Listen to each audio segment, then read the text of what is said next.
فأنادي فضيلة الشيخ عبد الله أسامة القاسمي الدهلوي لإلقاء الكلمة الوجيزة، فليتفضل مشكورا. السلام عليكم ورحمة الله وبركاته. الحمد لله والصلاة والسلام على رسوله وأصحابه المتأدبين بآدابه. أما بعد، أعوذ بالله من الشيطان الرجيم.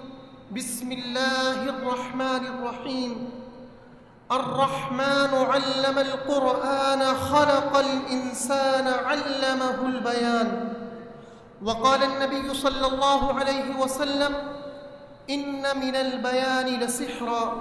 صدق الله العظيم. حضرة رئيس الاحتفال المبجل وصاحب الفضيلة مدير الجامعة والزملاء الأحباء والطلاب الأعزاء، كما أنكم تعلمون أن الله تبارك وتعالى قد أنزل القرآن الكريم، ولكن في جميع القرآن توجد سورة معروفة ومشهورة ممتعة جذابة خلابة ويروقها كل من يسمعها، وهي سورة الرحمن.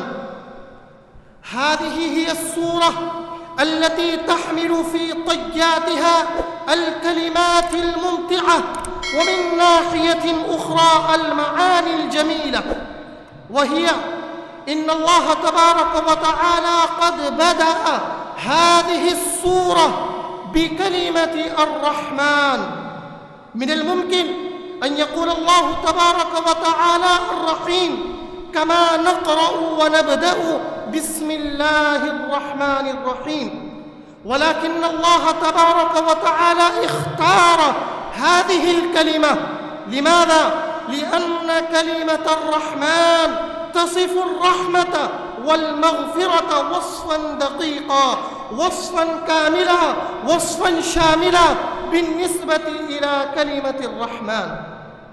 ثم نتقدم في التلاوة، فقال الله تبارك وتعالى: علم القرآن. من لا يعلم ومن لا يدري أن الله تبارك وتعالى قد أنزل 3 كتب سماوية وصحف إلهية، كما قال الله تعالى في آية أخرى: في صحف إبراهيم وموسى. ولكن الله تبارك وتعالى قد خصص القرآن الكريم. لماذا؟ لأن الله تبارك وتعالى يريد أن يشير هذا الكتاب، هذا القرآن هو الذي يفضل على جميع الكتب السماوية والصحف الإلهية، فلذا قال الله تعالى: علم القرآن. وبعد ذلك قال الله تعالى: خلق الإنسان. من لا يرى، من لا يشاهد أن الله تبارك وتعالى خلق السماء، خلق الأرض، خلق الحيوانات، ولكن الله تبارك وتعالى قد خصص الإنسان. لماذا؟ لأن الله تبارك وتعالى قد فضل الإنسان على الملائكة والإنس والجن والحيوانات كلها. وبعد ذلك قال الله تعالى: علمه البيان. لا شك في ذلك أن الله تبارك وتعالى قد علمنا كل شيء، ولا يعني كيف ننام، وكيف نأكل، وكيف نضحك، وكيف نبكي، وكيف نكتب، ولكن الله تبارك وتعالى قال: علمه البيان. علمه البيان لأن الله تبارك وتعالى يريد أن يخبرنا بأن البيان له أهمية كبيرة ومكانة عظيمة في عين الله تبارك وتعالى.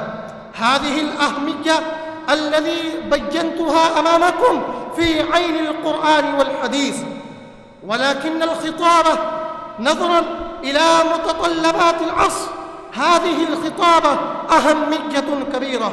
نحن نرى أن الأعداء ينبحون على الإسلام ويتطاولون على الأحكام الشرعية. هذا ينبح على الإسلام وذاك ينتقد العلماء والأئمة، وآخر يدعو البنات والمسلمين إلى الشرك بالله واعتناق الكفر والشرك.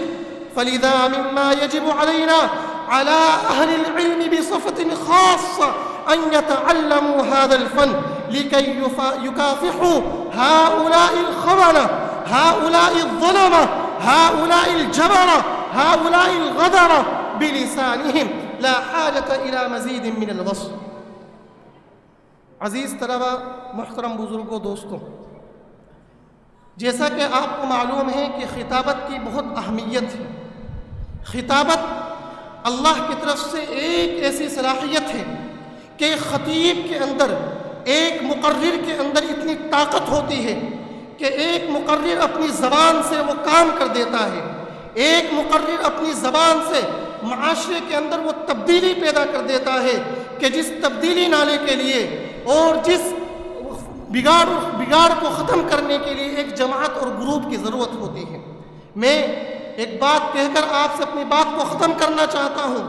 یہی راجدھانی جس میں میں اور آپ بیٹھے ہیں، جامع مسجد، جو ایشیا کی مشہور جامع مسجد ہے، آپ کو یاد ہوگا وہ دور کہ جب تقسیم کا دور تھا، جب ہندوستان اور پاکستان بٹ چکے تھے اور کچھ مسلمانوں نے، ہندوستان کے مسلمانوں نے یہ ارادہ کر لیا تھا کہ اب ہم اپنا ملک چھوڑ کر اب ہم پاکستان کی طرف ہجرت کریں گے، اور انہوں نے اس ارادے کے ساتھ اپنے سامان کو پیک کر لیا اور اپنا ساز و سامان رکھ لیا، اور انہوں نے یہ ارادہ کیا کہ صبح فجر کی نماز جامع مسجد میں پڑھ کر اس ملک کو الوداع کہیں گے۔ لیکن ان کی ملاقات صبح مولانا ابوالکلام آزاد سے ہوتی ہے۔ مولانا ابوالکلام آزاد ان سے یہ پوچھتے ہیں، اے مسلمانوں، اے ایمان والے بندوں، اے لا الہ الا اللہ اپنے دل میں رکھنے والوں، یہ بتاؤ تو صحیح، کیا تمہارے دلوں کے اندر خوف آ چکا ہے؟ اب تم اللہ کے علاوہ بھی ڈرنے لگ چکے ہو، حالانکہ تم تو جانتے ہو اینما تکونوا یدرککم الموت ولو کنتم فی بروج مشیدہ، کہ اگر اللہ نے تمہارے مقدر میں موت لکھ دی ہے تو تمہیں مضبوط قلعے بھی نہیں بچا سکتے ہیں۔ یہ جامع مسجد کے مینار تم سے جھک کر یہ سوال کرتے ہیں، مسلمانوں تم اللہ کے علاوہ اب کس سے ڈرنے لگے ہو؟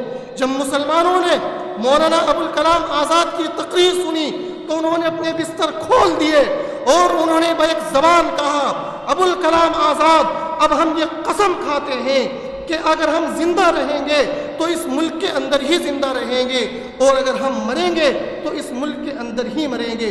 بس اللہ سے دعا کرتا ہوں کہ اللہ مجھے اور آپ کو اس فن کی اہمیت سمجھنے کی توفیق نصیب فرمائے، اور ان موقعوں سے جو اللہ نے مجھے اور آپ کو فراہم کیا ہے بھرپور استفادہ کرنے کی توفیق نصیب فرمائے۔ وآخر دعوانا ان الحمد للہ۔